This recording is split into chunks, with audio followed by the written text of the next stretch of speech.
YSR Congress party నుంచి విజయసాయిరెడ్డి గారు పోటీ చేస్తున్నారు. బ్యాలెట్ బాక్స్ బరిలో దిగుతున్నారు. సమస్యల పరిష్కారానికి అత్యంత ప్రాధాన్యత ఇస్తానని నేను అందరికీ కూడా హామీ ఇస్తా ఉన్నాను.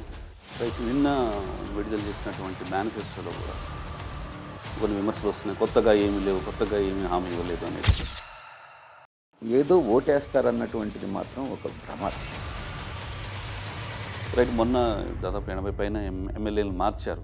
తప్పకుండా వైఎస్ఆర్ కాంగ్రెస్ పార్టీకి గతంలో కన్నా ఎక్కువ సీట్లు వస్తాయి. అన్నీ అంటున్నారు, సంక్షేమం ఒకటే కాదు అభివృద్ధి కూడా చేయాలని చెప్పేసి విమర్శిస్తున్నారు. దీనిపై మీరేమంటారు? అప్పుడు సాధించలేనిది ఇప్పుడు సాధిస్తాడట.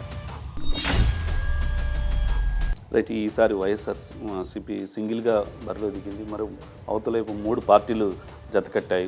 మరి దాని ఇంపాక్ట్ ఏమి ఉండదు అంటారా? అధికారమే పరమావధిగా పొత్తు పెట్టుకొని నడిచేటటువంటి వ్యక్తి చంద్రబాబు నాయుడు.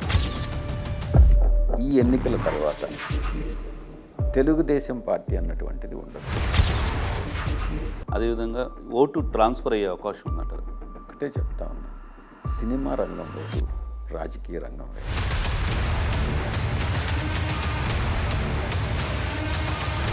సో మీరు వైనాట్ 175 అన్నారు. ఇప్పుడు ఎలా ఉంది పరిస్థితి? దగ్గరగా వచ్చేసారు ఎలక్షన్స్. రాజకీయాల్లో రాణిస్తాం, మేము పరిపాలిస్తామని అంటే అది వీలు కాదు.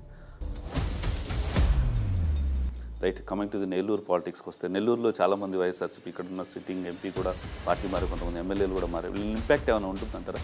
మీరు వేమిరెడ్డి ప్రభాకర్ రెడ్డి గారు మారారు, కోటంరెడ్డి శ్రీధర్ రెడ్డి మారాడు, ఆనం రామనారాయణ రెడ్డి మారాడు, మేకపాటి శేఖర్ రెడ్డి మారాడు. వీళ్ళందరూ ఎందుకు మారారు?